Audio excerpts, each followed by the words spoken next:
So Tesla's reported their Q1 production and delivery numbers, and before we get to the hot take from the folks on CNBS, let's quickly check out the press release. Produced over 362,000 vehicles, delivered over 336,000, and, quote, while the changeover of Model Y lines across all 4 of our factories led to the loss of several weeks of production in Q1, the ramp of the new Model Y continues to go well. On screen now, all of the numbers, 3 and Y combined, production almost 350,000.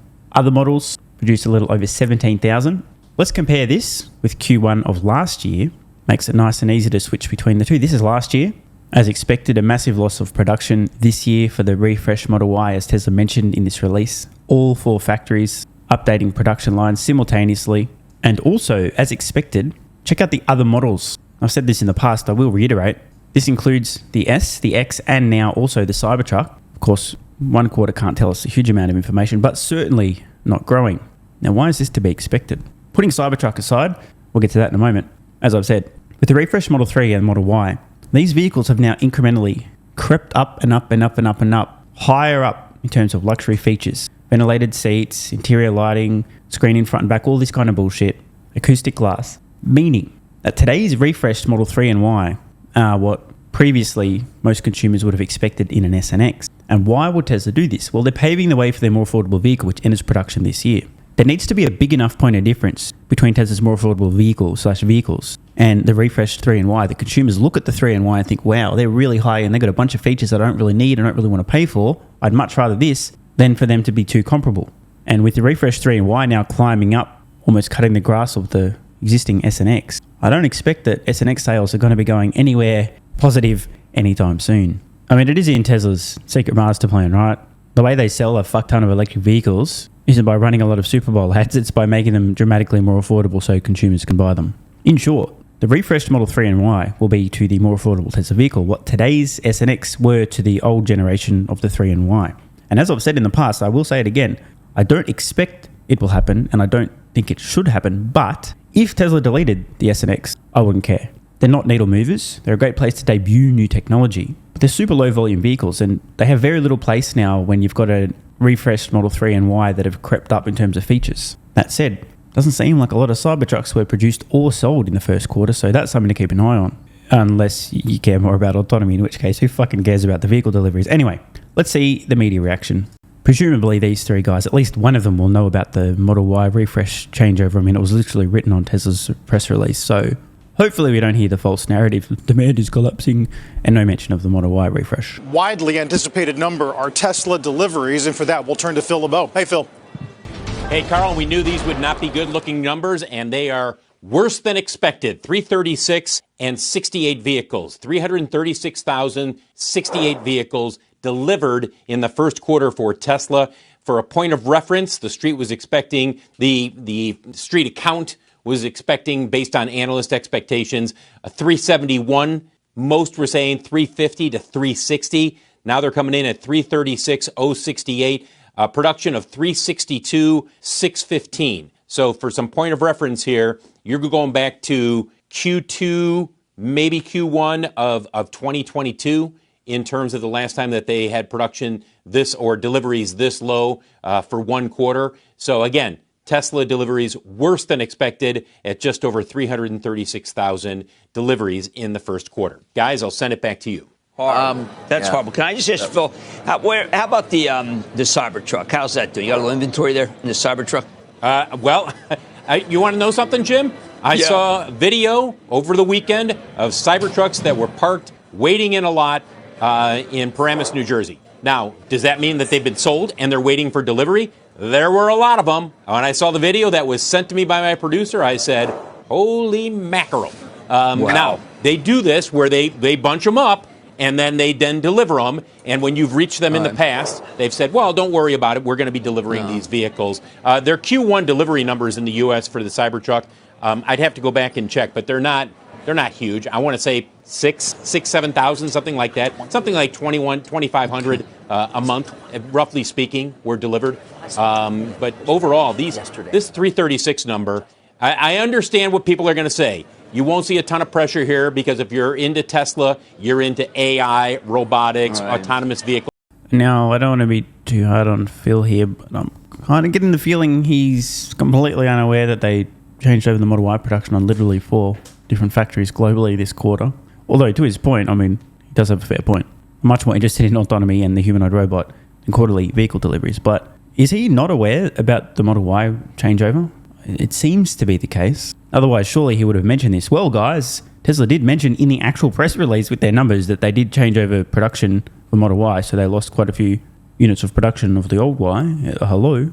Technology. Yeah, I've been doing that's that, the future. Yeah. But in the meantime, you've still got to go on the monthly numbers, and the delivery numbers for the first quarter below what the street was expecting. Hey, Phil, is BYD now officially the largest maker of EVs in the world, too? Or I know because they do hybrids, but they're delivering more overall. Yeah, they were nipping at Tesla's heels last year. I think they did 7.6 million. Or I'm sorry, 1.76 million, and Toyota or Tesla, excuse me, did 1.79. I mean, they were real close last year. So now you're looking at them based on just what I'm seeing out of China. I wouldn't be surprised if they've surpassed them. But again, you bring up a great. Bro, does this mean that neither Phil nor David know about the Model Y changeover? Like, is this real life? Surely I thought at least one of the producers, when they're feeding them the numbers, would have at least actually read the few words that were included with the release. And call me crazy here, but there's very little text on this release other than the numbers in paragraph form. And then the only meaningful paragraph here besides the thank you, which is literally explicitly pointing out, while the changeover of Model Y lines across all 4 factories led to the loss of several weeks of production in Q1. I'm not trying to be too hard on the folks on CNBS, but so far they're a couple of minutes into this segment saying the numbers are way below expectations, yet not once have they actually mentioned this. By the way, just a quick side note. Tesla energy deployments, the sleeping giant, 10.4 gigawatt hours versus 4 in Q1 of 2024. More than a doubling in energy storage deployments, which, by the way, is a highly profitable aspect of Tesla's business. It's not going to be that long if interest rates remain where they are, where Tesla's energy business is making more profit than the automotive business. So here's a question, guys. We're most of the way through this clip. Before it ends, are they at least going to mention the changeover to the Model Y? I mean, when they're talking about delivery numbers, or not? Surely at least one of them has to know, but right? Great point, David. I hear this all the time from people. They say, did you see the BYD delivery numbers? A huge chunk of those delivery numbers are hybrids. They're not pure electric vehicles, so you're comparing apples and oranges there. Right. By the way, that's true and fair. And by the way, hybrids are actually they're trans ICE vehicles. Doesn't matter what they identify as, they're an internal combustion engine vehicle with a tiny little battery. They are not electric vehicles by any means. And in the future, they won't be around. Meantime, Phil, some of the numbers out of European countries for March. France down. Oh, fuck me. Carl, of course, totally unbiased. I don't think they're going to mention the changeover, dude. Like, I actually think that Carl's now about to cite a bunch of data from the literal quarter in which Tesla was changing over Model Y production, hence a meaningful reduction in output, as if to suggest that their sales and deliveries are collapsing. This was like during the scamdemic when some of the morons in the finance media were saying that Tesla's production was down, failing to mention that there were some fascist shutdowns of some of their factories, which would account for production being down. This seems very disingenuous. 37, Sweden down 68, Finland down 39. Are we expecting any kind of snapback in April or May? Okay, here is the opportunity for Phil to say yes because they changed over the Model Y and now it's ramping up. This is the last chance for redemption from these guys. Please tell me Phil knows. Please tell me the producer's going to be in his ear now. Hey Phil, actually we forgot to tell you, but they changed over the Model Y. Well, you will hear people over in Europe say the new Model Y, the Juniper, could be a difference maker. But that's been in that market now for more than a month. And you would... Oh, this is stunning. So Phil fails to address the loss of production while changing over to the new Model Y, but then is mentioning the fact that, well, maybe now that there's a better new Model Y, the sales will pick up. Bro, this can't be real life. I think that you'd see a greater snapback if it's going to be a difference maker. Look, we could be wrong. It could be a difference maker once you get the sales for April, May, and June. But when you have a country like Norway, I think the sales were down something like 11% there. I mean, that's a very savvy EV consumer in Norway. And that's long been a strength for Tesla. Very small market, not huge volume, but I think almost all of the vehicles they sell there are electric. And they embraced Tesla long before others. And, you know, the reports there are not encouraging. Is this actually real life? I mean, I'm struggling here to understand whether or not there's an agenda or these guys just literally haven't even been told by their producers about the why changeover. It's just bizarre. You would think if you're covering Tesla deliveries, you would at least mention, am I crazy? By the way, maybe some context. Everybody's favorite EV startup, Lucid, same quarter, produced 2,212 vehicles and delivered 3,109. Not even 1% of Tesla production and deliveries. Ouch. As far as I'm aware, Lucid weren't refreshing one of their existing vehicles. How's Rivian doing? Q1 2025 deliveries down 36%. Maybe they were changing over to a new vehicle.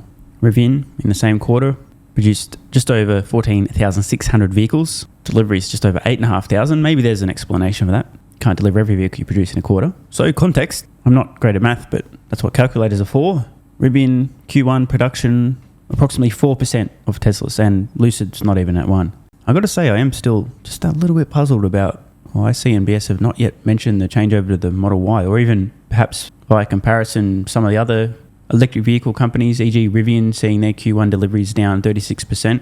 There may be a valid explanation as to why that's the case, but just it's almost like they don't want to say anything positive about Tesla right now. Right. Yeah, market share in the EU for Tesla in pre-COVID was in the 30% range, and it's fallen to de minimis. One last note, Carl. Last note. We crunched some numbers. Q1, it looks like Tesla's market share is going to come in at about 43% for the U.S. EV market.